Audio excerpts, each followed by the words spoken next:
Habari zenu wapendwa watazamaji, matumaini yangu ni kwamba nyinyi wote ni waheri wa afya na salama popote mlipo. Leo karibu tena kwenye kipindi chetu kinachozungumzia afya ya akili. Leo tuko kwenye kipengele cha 3 kinachosema sehemu ya afya ya akili katika stress au hali ya msongo wa mawazo na stress baada ya tukio la kutisha. Tutakuja kuzungumzia maneno mengi makubwa. Karibu tena kwenye kipindi chetu. Msishangae siku ya leo mnaona sijawa na yule mgeni wangu rasmi huwa tunafanya naye kipindi, lakini leo nakwambia itakuwa mambo vizuri, mambo yatakuwa mubashara. Kweli unaweza kujifikiria sababu gani ambayo tunasema sehemu ya afya ya akili katika msongo wa mawazo au katika stress. Unajua kwa kila jambo lolote kunakuwa na sehemu ya afya ya akili. Lakini kinachokuja kuonyesha wewe ni mtu wa aina gani ni baada ya kupambana na huyo msongo wa mawazo. Kwa kweli bila kukawa mko pamoja na ndugu yenu ambaye anaitwa Bienvenue kutoka Burundi, lakini tena ukipenda unaweza kanita welcome. Yeah, that's my name. So nikubalia sasa tuanze na jambo la kwanza ambalo linasema ya kwamba fahamu kuhusu hisia. Na maana kila kitu chote kinakuwa na mlango. Ikiwa ni jeraha lina mlango wake, ikiwa kila kitu chochote kwenye maisha, kama jinsi huwezi ukaingia kwenye nyumba pasipo kupitia kwenye mlango au kwenye dirisha, ina maana kwamba hata kila kitu chochote kinakuwa na njia maalum za kuweza kupitia. Sasa naweza nikasema baadhi ya hayo, naweza nikasema kwa kuona. Mtu anaweza katizama, inakuwa njia moja, baadhi ya njia ya msongo wa mawazo kutokiana na tokeo gani ambalo analolitizama. Jambo la pili naweza nikasema kama kwa kusikia. Aidha acha nipane mfano hivi tu kidogo. Unaweza ukakaa uko sehemu ya wewe mwenyewe, afu watu wanapita wanaanza kukuzungumzia vibaya sababu masikio yako yamesikia na ukasikiliza. Hapo inaweza ikawa njia moja, baadhi ya njia ambazo zinaweza zikasababisha unaingia sasa kwenye usongo wa wa mawazo. Jambo la kufuata ni kunusa. Mtu anaweza kunusa sababu kuna watu ambao wanaweza wakanusa mambo fulani afu na baadaye yanawaletea madhara.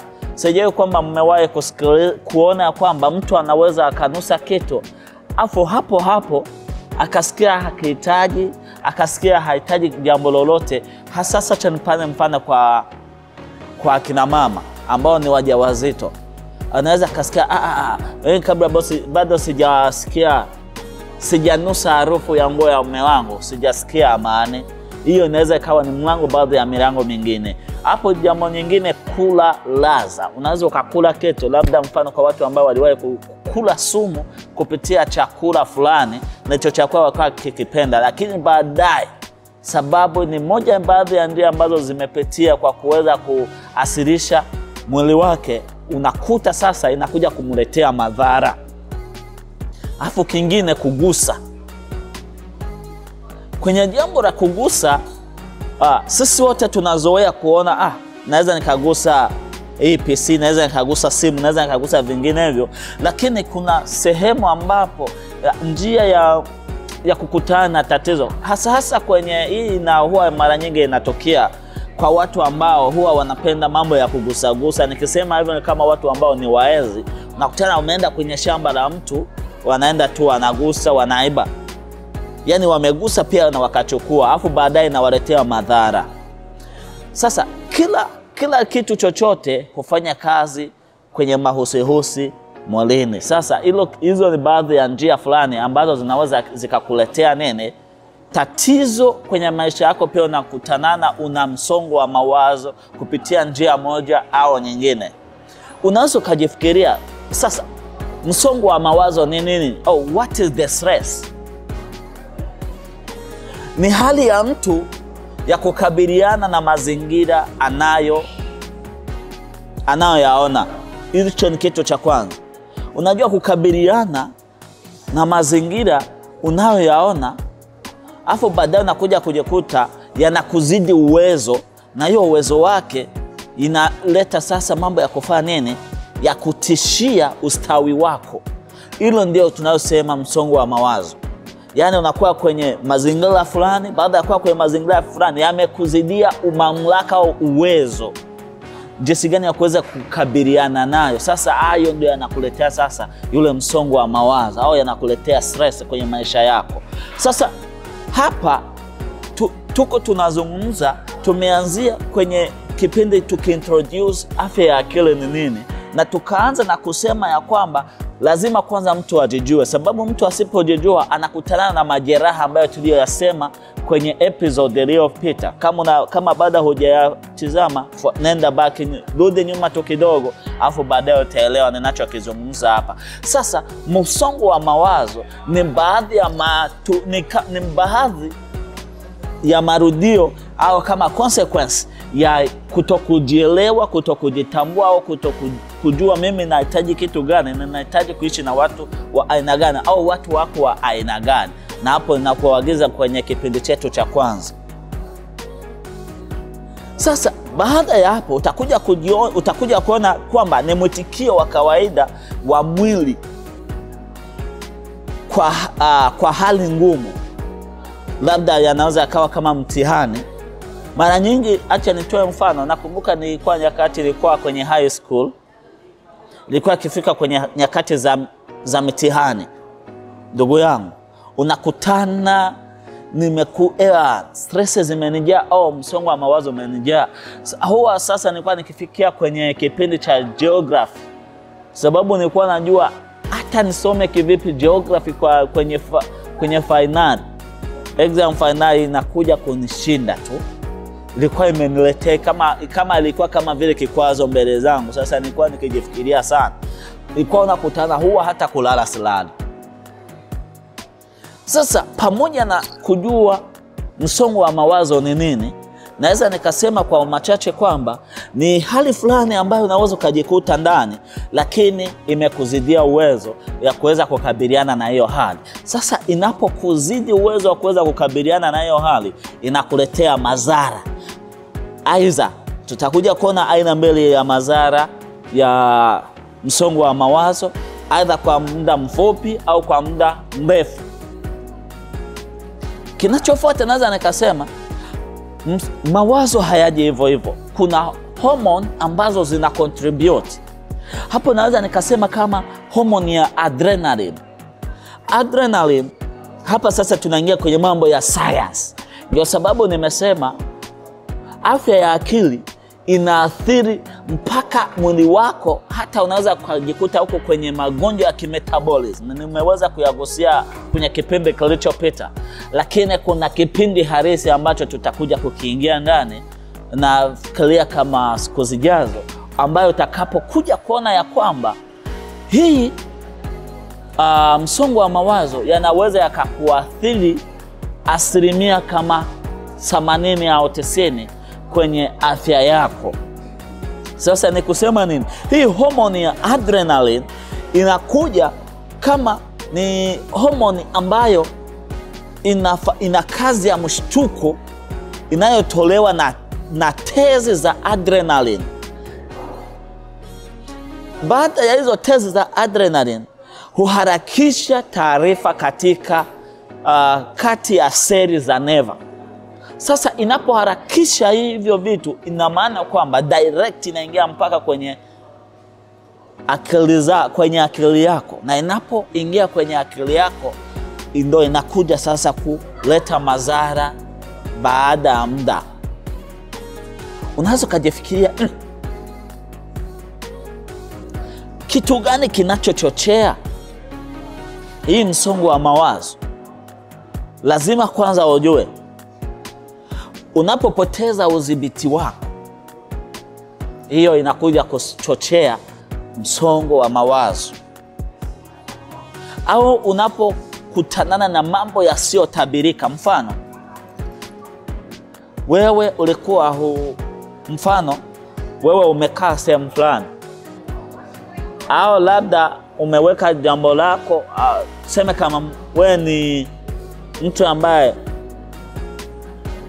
umekaa sehemu hapo, afu kuna mtu wako amechukua usafiri fulani, afu baadaye ulikuwa hujategemea, unakuja kuelewa jamani hiki huyu mtu tayari amefariki. Yani ni mambo ambayo yanaleta nini, ni mambo ambayo hayatabiriki, sababu wewe huku unaelewa, huku unajua hiki kitu kinaweza kikatokea kwa namna ya, lakini kimetokea tu ghafla, na hapo kinakuletea nini, madhara. Aidha ndio watu unakutana hapo wamepoteza ufahamu, sababu ni vitu visivyotabirika kwenye maisha yao, ambao vitu vinavyotokea. Au kuna wengine kwenye vitu kama vitu ni vipya, kuna watu wanakuwa na emotion. Hizo emotions zao unakutana nyakati zinapokuja zinapitiliza. Aiza nimewahi kushuhudia watu nakutana wanapofurahia sana, nakutana hata kujikojolea, wamejikojolea. Sasa hapa naweza nikasema tu ile jambo tu kidogo, panapokuwa mambo mapya jitahidi usifurahie sana, na panapokuwa jambo mbaya usikasirike sana, sababu unapofurahia sana yanakuletea madhara baadaye. Unakutana watu ambao wamefurahia sana, wanachukua maamuzi, dada wanasema sababu si wamefurahia sana, unakutana wanasema kamata hii pesa hivi na yani wanagawanya vitu kwa ovyo, lakini baada ya ile furaha kutulia anaanza kuregret, na hiyo inaweza kuletea tatizo. Afu jambo nyingine naweza nikasema, kwenye mwitikio wa haraka kwenye hii msongo wa mawazo, unaweza ukajikuta kwenye mapigo ya moyo kwenda kasi sana. Mapigo ya moyo, sababu kumekuwa vichochezi huko kwenye hii msongo wa mawazo, baadaye unakuja kukutana mapigo ya moyo yamefanya nini, yameenda kwa kasi. Na hapo nikukumbushe, nimesema kwamba afya ya akili isipokuwa vizuri, au msongo wa mawazo unapokuwa zaidi, unaleta madhara kwenye mwili wako. Unakutana labda umekuwa na high pressure sababu ya hiyo msongo wa mawazo. Unakutana mtu amekuwa na kisukari, aidha kinapanda au aidha kinashuka sababu ya nini, ya hiyo msongo wa mawazo. Sasa hapa panapokuwa mpigo wa moyo huu unajitokeza mara nyingi, kaa ukijua ya kwamba ipo siku utakuja kujikuta umeingia kwenye magonjwa ya pressure. Sasa hapa ninachokuja kukuambia, nahitaji nikuambie kwamba unapokutana na jambo fulani lazima mwenyewe ujijue, lazima ujue ni jinsi gani unaweza kucontrol. Usikubali uweze kudhibitiwa na msongo wa mawazo. Najua pana shida au pana nyakati unazozipitia mpaka wewe mwenyewe unasema heri nife. Usikate matumaini. Wewe afya yako ni bora kuliko kitu chochote. Usikubalie watu baki au watu wa kando, hata akiwa mzazi wako usikubalie kuweke msongo wa mawazo, sababu sometimes msongo wa mawazo usipoona madhara yake kwa sasa, ila utaiona kwa kesho. Na nikasema kitu kingine, kupumua haraka, sababu panapokuwa mwendo kasi wa moyo lazima utapumua kwa haraka. Pia utakuja kujikuta misuli kuwa na nguvu zaidi. Hapa naweza nikatoa mfano kidogo. Sijui kwamba ulishakuwa na msongo wa mawazo afu unajikuta usiku kutwa hujawahi kulala. Unaweza kaniambia kwenye comment kitu gani kimekutukia kwa siku ifuatayo hiyo siku. Utajikuta mishipa ya paja la uso yote imekuwa kama vile imesimama. Afu utasikia kuna maumivu. Sababu gani?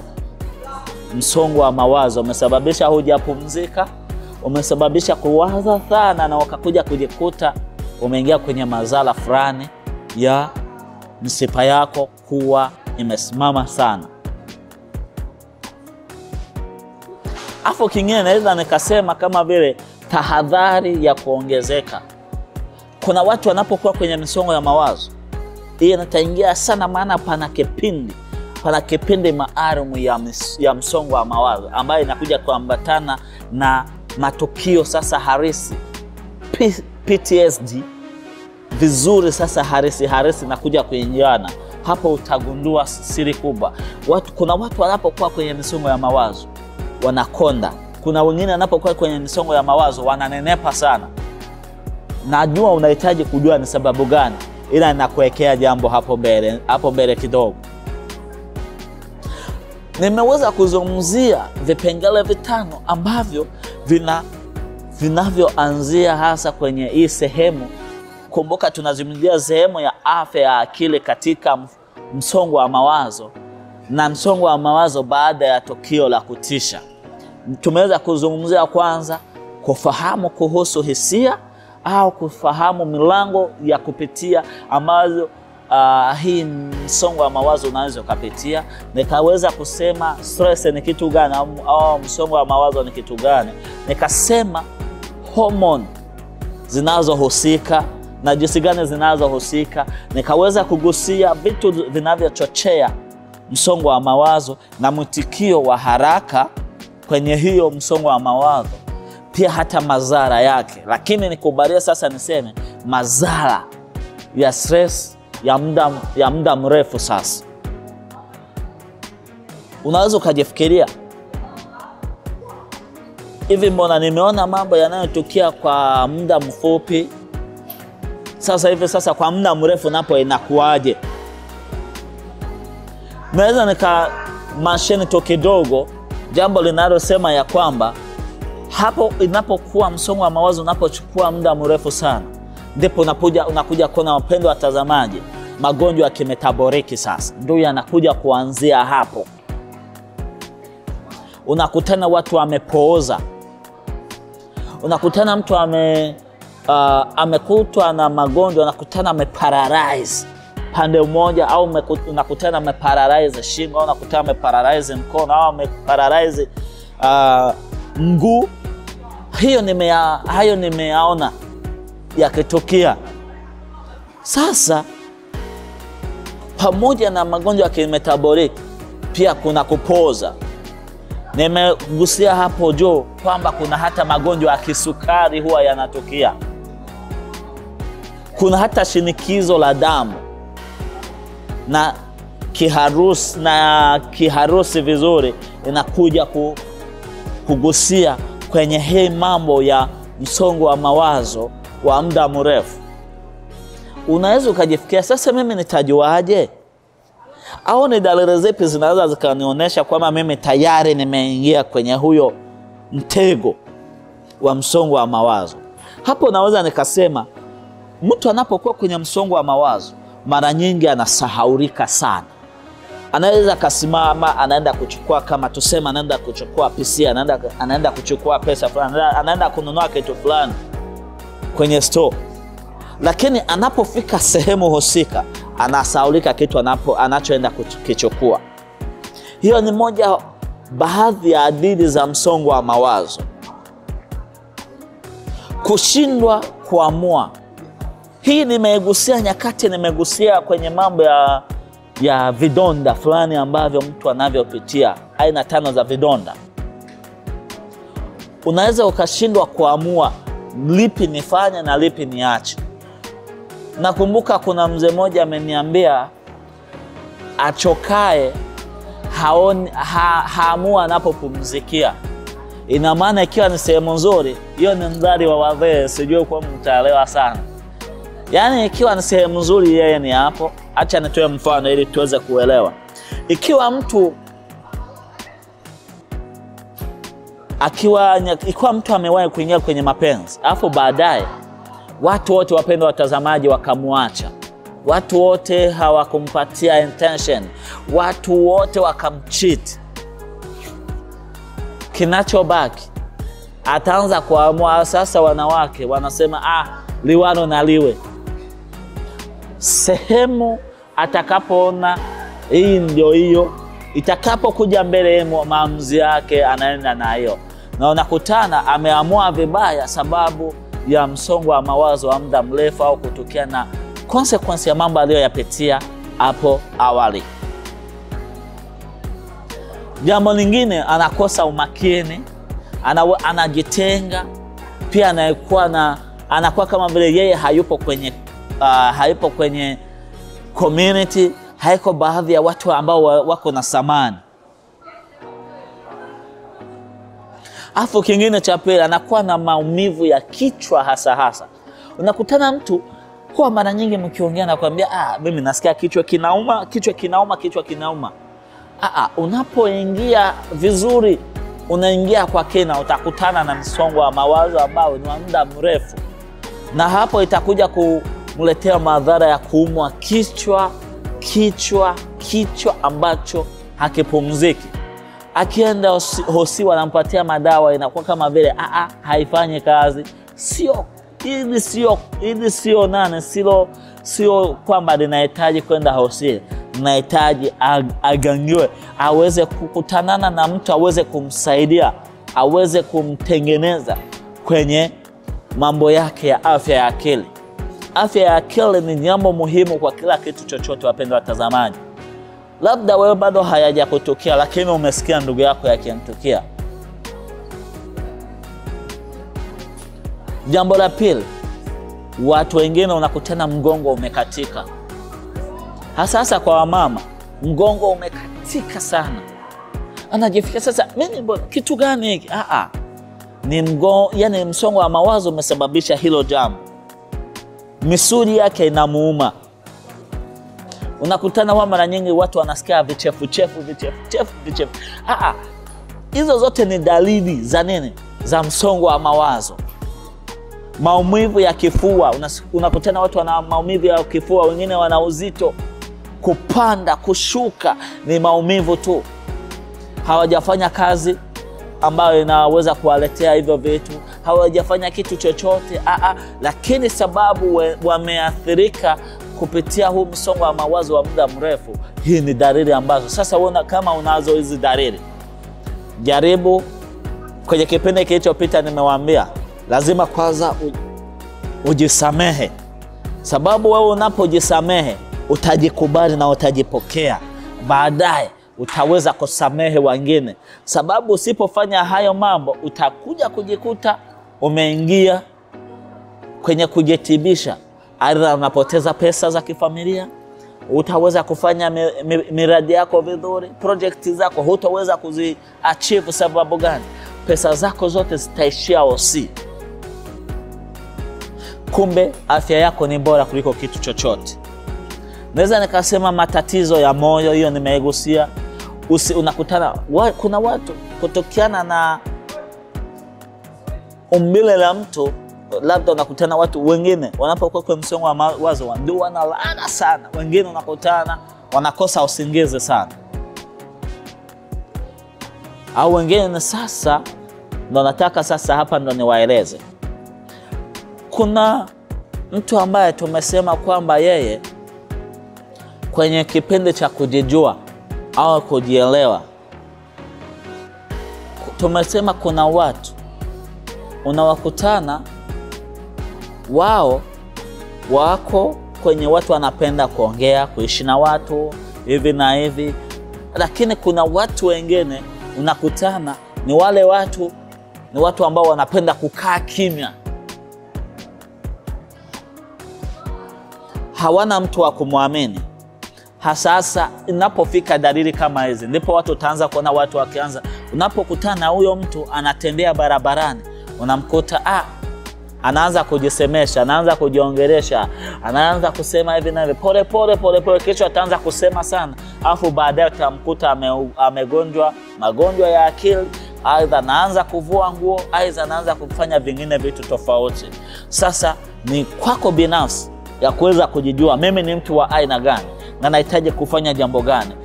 Haya mambo ninayafundisha au ninaelimisha watu ili waweze kujijua, sababu kuna watu wengi ambao wamegonjweka sana, watu ambao wamekutanana na hizi madhara wengi,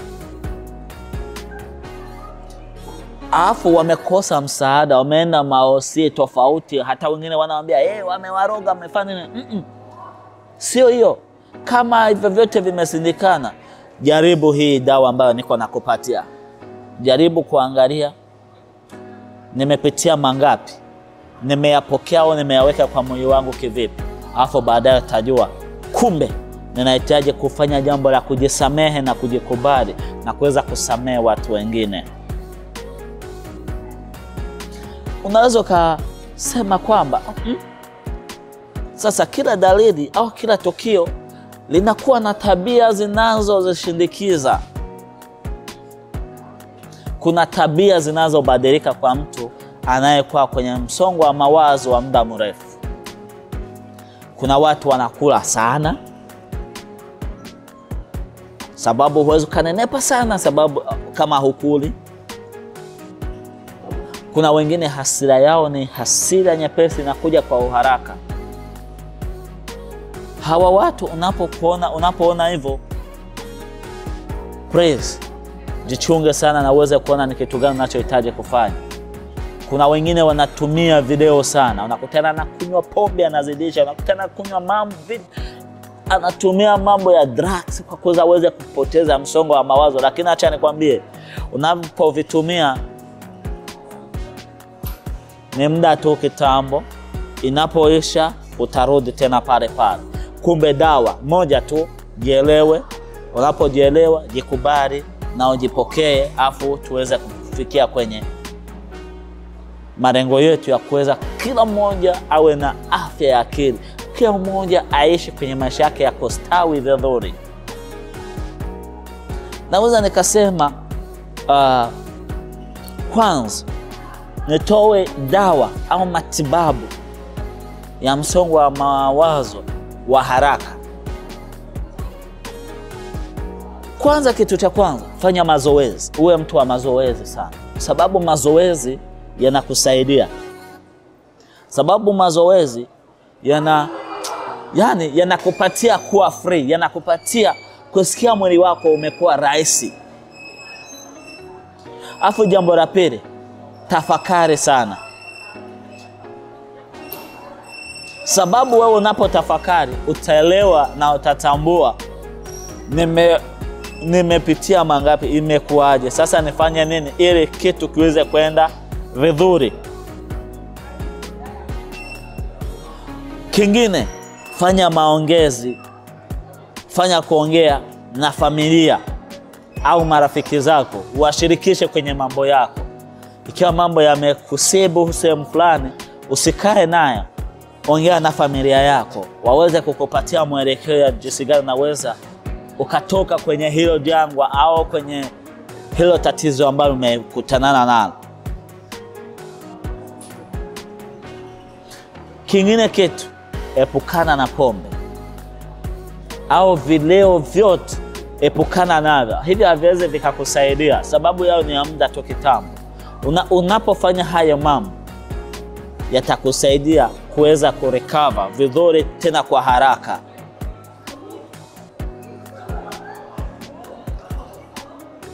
Naweza nikasema kitu kingine, hii msongo wa mawazo baada ya tukio la kutisha, unaweza ukasema mimi sijui itakuaje. Acha nikueleza tu jambo moja.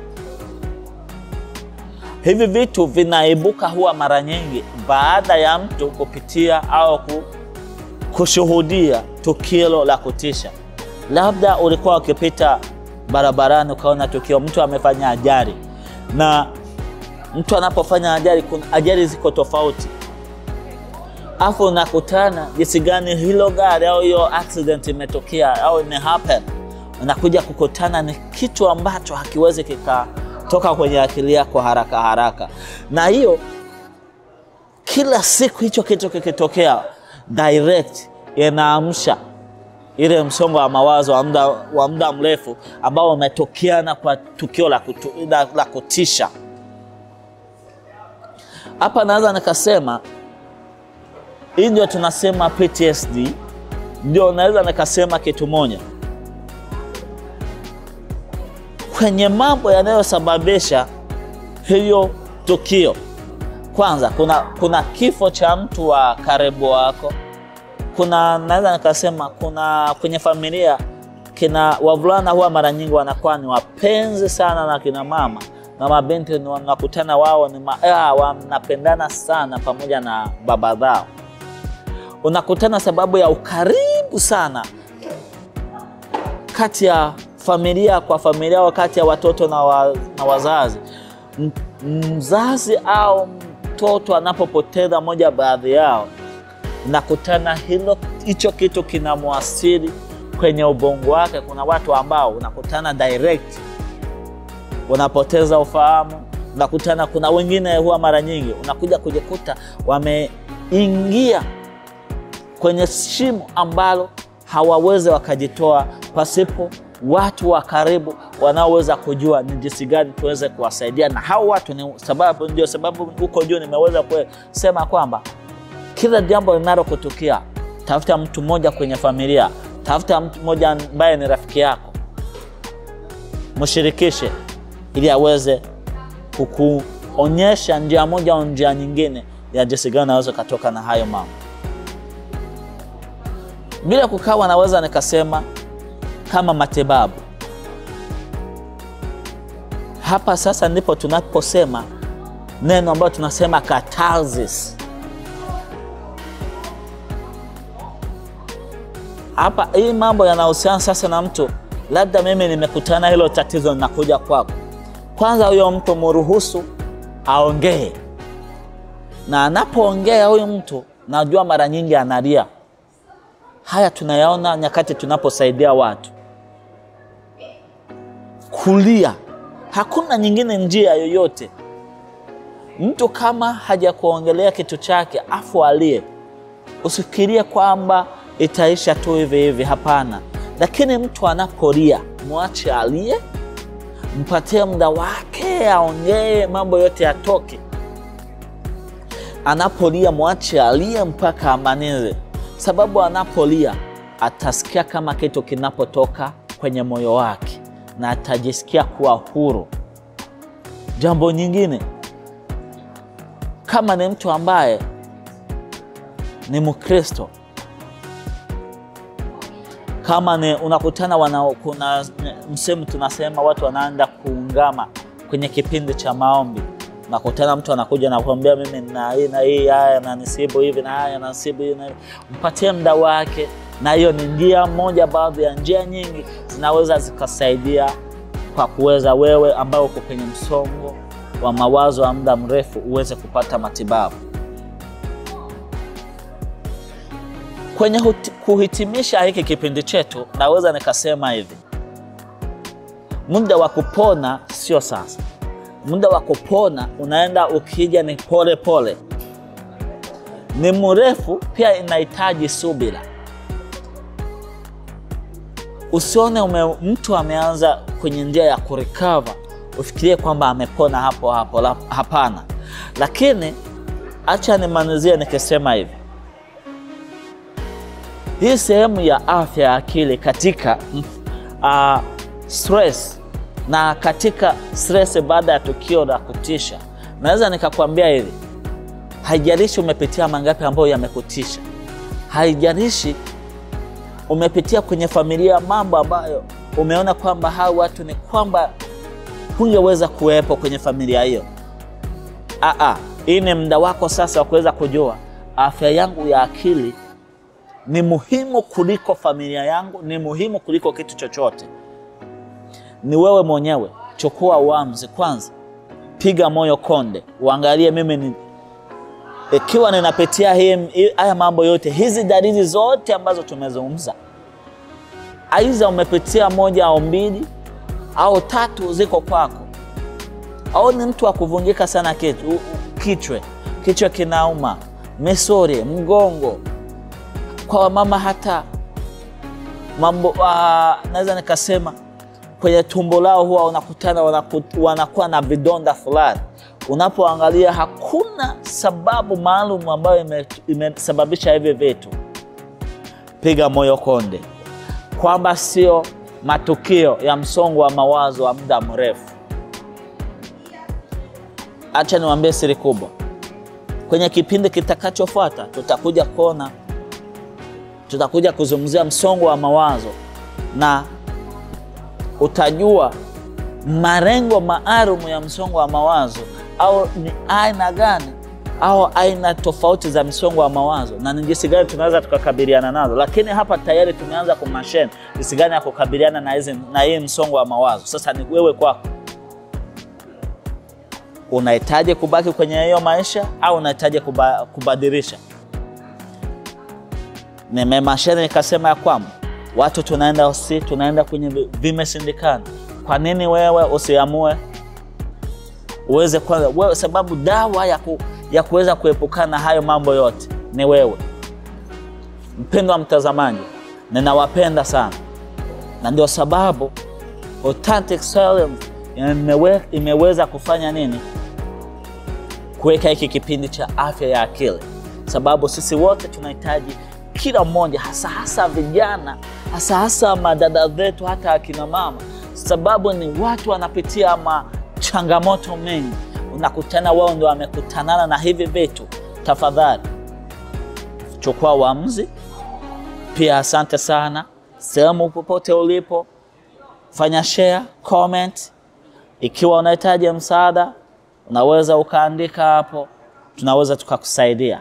Sababu tumeona hata wengine wameanza kuona kwamba na wakaelewa, na wao pia sasa hivi wanaanza kurecover vizuri, sababu wameanza kuelewa thamani ya afya ya akili. Asante, siku njema popote mlipo.